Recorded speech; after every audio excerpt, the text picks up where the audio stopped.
I do not know. We're very different when it comes to, she's my sister, you know, no? Lahi na among pagkaigsuon niya, lahi ang politika gid sa mga kay say magbangga gid mi. So it's the same with sa akong amakan, siya o any other else sa among pamilya nga nas politika. So we have our own directions and platforms when it comes to politics. So I cannot di na ako gusto masumbagan ko. Ano sa imong plan, Mayor, to gather the PDP? Wala pa ako kabalo kay bago lang gyud kayo ni. Sayo recent lang kay ni siya nga development. Mayor, nagitugon si FPRD katong the last time nga nakita mo sa ICC detention. Sa Kani sa Davao City, na siya gitugon sa inyo. What lang daw mo? Muli ra daw to siya. Kumusta siya?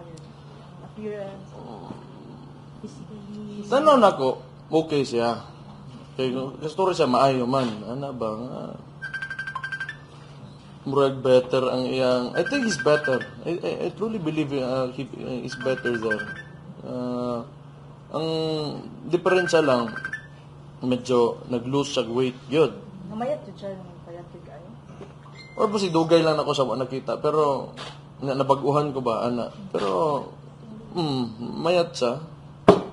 Pero it could be a good thing nga namayat po siya. Kaya basig sa iyang edad, dili po. Wala akong kabalo eh. I am not a doctor. Wala po eh. Kanang mga recent mga assessment na nadunggan ako. But, kanang, when I talk to him, I think he's okay. Lingaw man, nalingaw siya kastorya. Gihagwa ko niya. Kibaw siyang nag-uol ko eh. Kibaw man siya nga preso siya. So, ako yung gihagwa. Sige pagkatawa, mora gyapon. Pero kung ikaw, sa kalugar, wakay kauban, di magigaganahan mo kaon, good. So, mo nang tanaw na ako nga, wakay gana mo kaon. Ano ba? So, mo siguro namayat, pero okay man siya. Okay man good. Kasi kasulti ni mo atong country nga willing kaayo siya dawaton for the interim release. Kung kinsa man itong nasod, thank you in advance for accepting my father.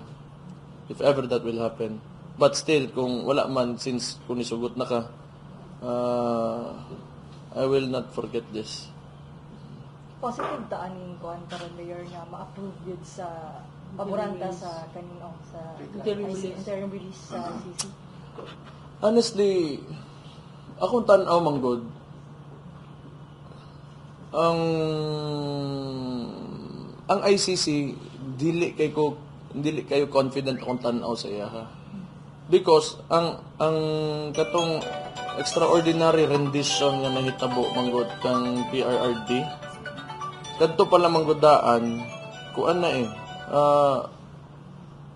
they should have sent him back here just to allow the process to take its course. And yet, gidawat nila dito sa ilang detention center. So,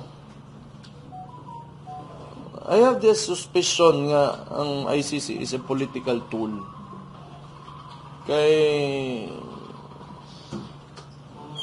it was in a kanang layman's term, technically it was kidnapping that transpired dito sa kuan sa Villamor Air Base. Subay pa ni Mayor ang Sambayan na coalition against sila ani they warned the nation kung kinsa mo tong possible mudawat kay FPRD na this is betrayal of justice and so on and so forth. Kinsa man na sila? Kana nga group. Kisa ganina sila? Political organization, Sambayan. Diri nas Pilipinas? Yes. Na sila nuclear warhead? Kung wala, hilom sila. Because they cannot threat any country if you do not have military power. So, shut up. You idiots.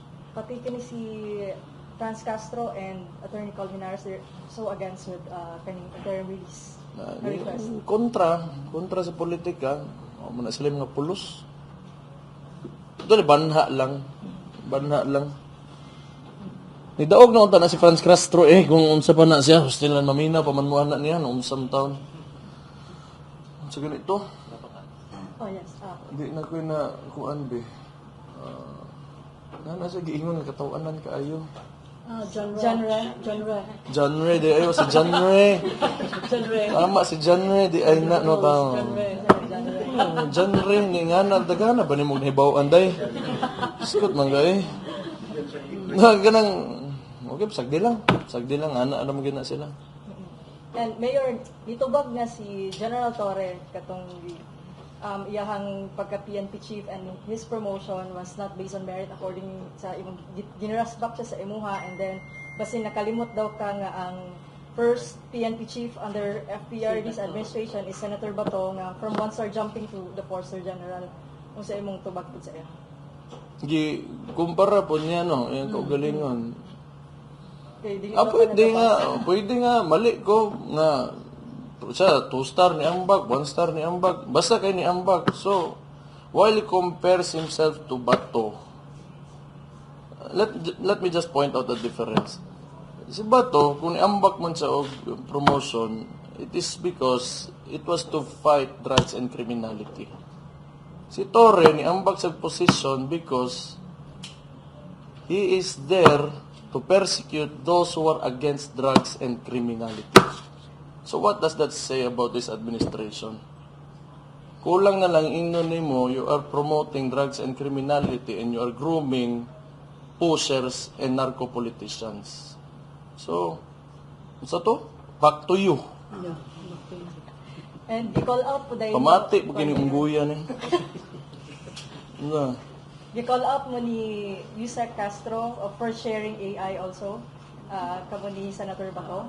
Di ba ko kabalo, unya karon. Tama mo to giingon ni Bato. Regardless kung AI to or dili, na nag-reflect man ang sentiment sa mga tao ato. So that's why naay engagement. O ba na nila nakunaan? Akala ko ba matalino itong si Franz ka? Claire Castro. So, you know, like it's a post, real or not, it got engagement. Now, it reflects the sentiment of the people. Diba? So, let's put it this way. Kung may AI diha na content and doesn't matter to anyone, then it will not gain any traction. The point is it gained traction and people want to share this and show it to other people because it is the sentiment of the people. Ano raman na? Ano patason man ato storya, ng AI lang. And I'm sure kung namay mo gamit o nga na nakabuang kamo to. Mayor, babalik ko kay Marantan, Mayor Akalila. Kay, how do you see sa imong sayahang pag-exit and usa tong expectation sa mupuli? Chaos. All over again. I'm sure they will not stop. Ano ba? Okay. Okay raman, anad na ko. Oh, no. I'm used to it already. They will, pareha na ron, itubag na po ito, mag-imo na sila problema. Sagdi lang. Pero naay katapusan gud ang tanan. Maura gyud na. Bisa pag, maybe in the next 2 years, 3 years, more than that, nagya po'y katapusan ang tanan. Nga, kita mga Dabawenyo, we are known to be very resilient. Nata sa region nga historically unstable. There is imminent threat outside of our territory, terrorism and all of that. But we managed to build a city that everyone's comfortable and happily living in it. So gamay ra kay na sila kumpara sa atong giagian. So ano yung warning mo sa mga Dabawenyo, Mayor? Warning? Warning because sabi mo nga is chaos yung... Just be vigilant. I think we just have to stay united. I just stay vigilant and do not allow injustices to hayaan nyo na mangyari. We have to fight back. Kailangan natin magsalita because we have the freedom of speech. And we will tell our fellow Filipino countrymen of what is happening here in Davao City.